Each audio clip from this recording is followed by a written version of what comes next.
अस्सलाम वालेकुम जमी भाई। ये पिछले महीने जो ब्रीड आई थी 8 बच्चे थे, उसमें से 7 मर गए थे, एक अभी बच्चा है।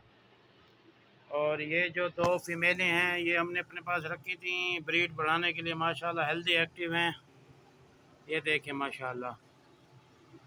और एक ये मेल रखा था अपने पास, अभी ये पट्ठे हैं तो 4-5 माह के हैं ये एक पुराने वाला मेल है ये वाला, और ये जो पहली ब्रीड का मेल है ये वो है अल्हम्दुलिल्लाह।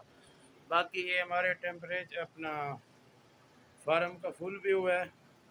और ये कुछ हैं पड़े मेल हैं, ये सारे है ना 3 ये ब्रोकन में।